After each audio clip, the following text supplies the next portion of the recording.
Hey guys, it's Mathel here once again with a little video on the Endless Delve event, I guess we'll call it. There's really not much to say here. It's Delve, and it's pretty endless. And you got a week to play it, and there's nothing else going on.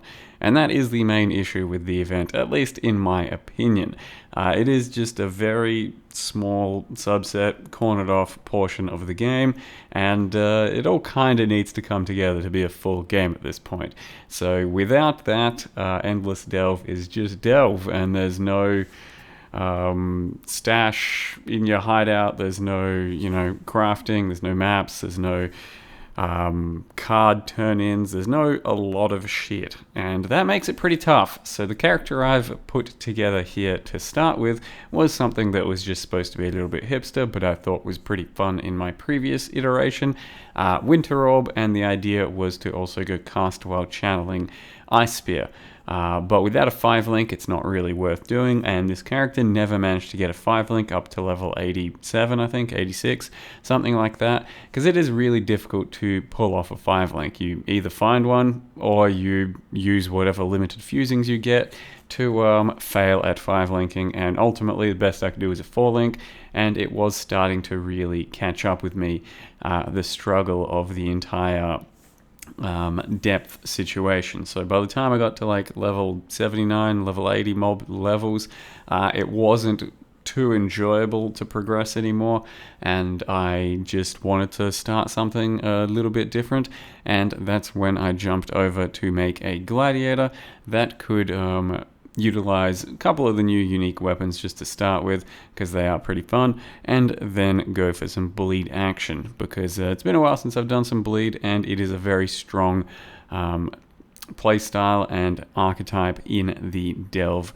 sort of zone, at least up until a certain point. Once it starts getting a lot harder, that's when it might taper off a bit, but for the depths that I'm going to be doing, it's pretty comfortable, and that's why we will be doing Bleed Gladiator for the rest of this little video.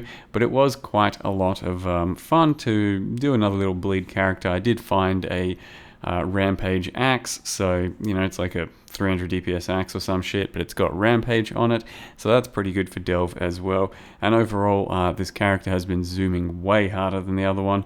It's way tankier, has better clear. Similar single target, it's nothing too special at the moment, but then I also fossil crafted a really nice axe that I'll show you in a second, and it's pretty smooth sailing from there.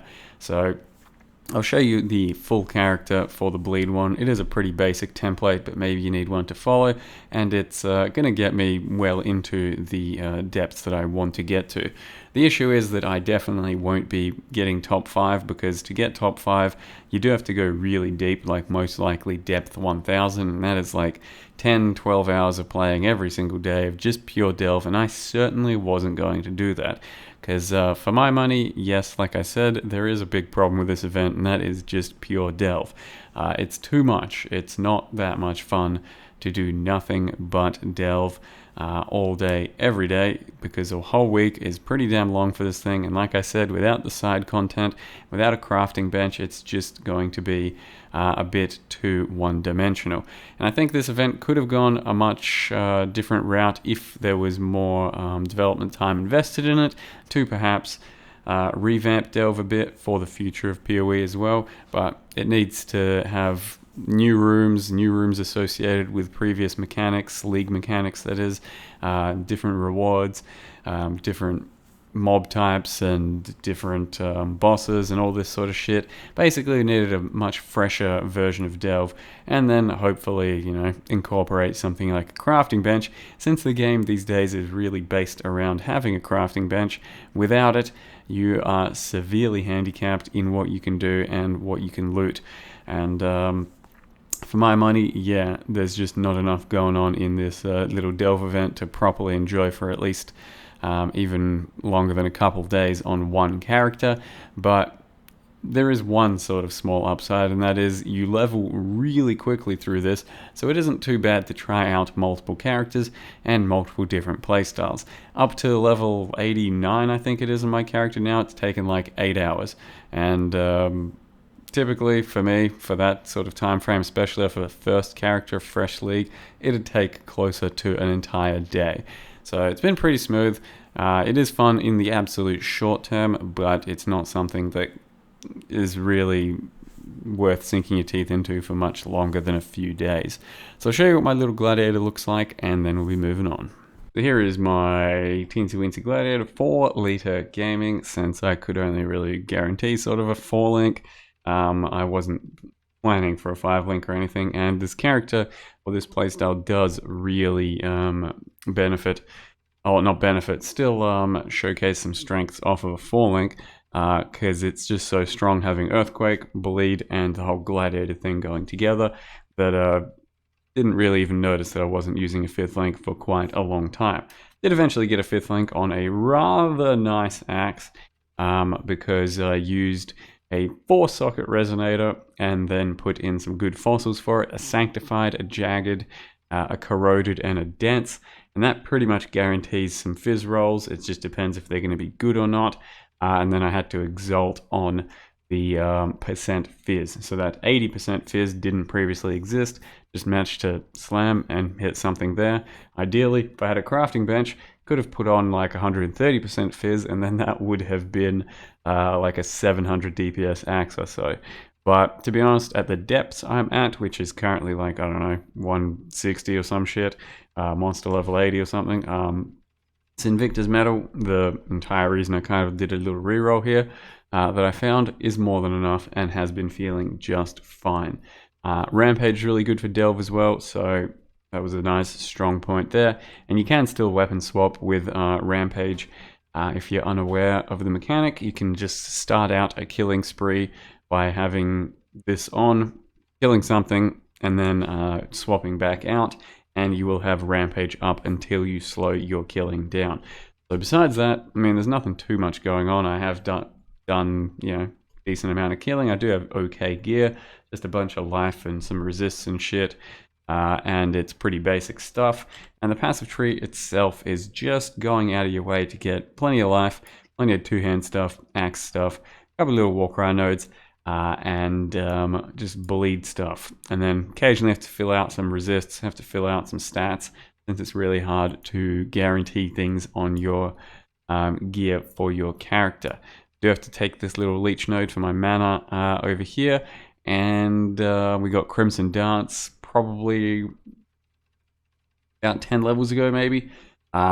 You really only just take it when things start to slow down and dying, because at that point that's when it becomes worth doing for the multiple hits. Besides that, there's nothing too interesting going on. First 4 points were going towards the bleed explosions, then the challenger charges, then I just grabbed Outmatch, Outlast. And as far as reservation is concerned, I'm grabbing Flesh and Stone, but it's usually in Sand Stance just to get challenger charges. When we need to do single target, pop over to Blood Stance, because it is attached to Maim, which means that instead of just 15% increased physical damage, you also get the another 14% there. So it's pretty potent, big increase to have Flesh and Stone like that. Then also running Vulnerability on a Blasphemy, though ideally you get it on a Curse on Hit ring. Haven't managed to find one of those. And then I'm also running a Vitality for however much mana I can, just for a bit of extra regen. Once I replace the belt and maybe something else, I could probably get about 6k life, which is pretty strong for this level. And then this weapon should carry me for most of the depth that I choose to do. So at this point, I'm not going too much further, just going to do a boss and get down to like 83 zones and just chunk away a little bit for a bit of fun. But ultimately, I'm not going to be at all competitive in this event, since you have to invest way more time, and I was pretty busy the first couple days anyway. The 5-link here for Earthquake at the moment is Fist of War, melee damage, brutality, and less duration. Was using Chance to Bleed for a long time. And Fist of War was my last link that I used, because it's not always going to be up for this sort of shit, but it is still going to be very good a lot of the time for that big one tap.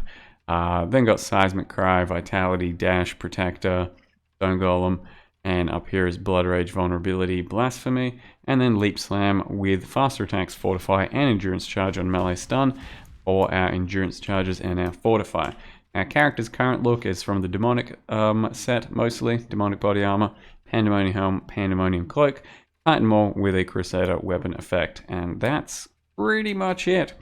Very basic Bleed Gladiator. You can take this on just regular leagues, play it pretty comfortably, fairly meta build. A lot of people play these as one-hand shield just so you can go like block and get a bit thicker, but just want to go more of a damage-oriented one with a two-hander, and it feels pretty good. You do start out leveling with Lacerate to begin with, and then transition over to Earthquake as soon as you can, and I think Earthquake is probably going to be the nicest skill for this type of a setup. That's it for me though, guys. Hope you guys enjoyed Endless Delve yourselves. I will probably play the flashback as well, but I'll have to wait and see. Thank you very much for watching. See you next time.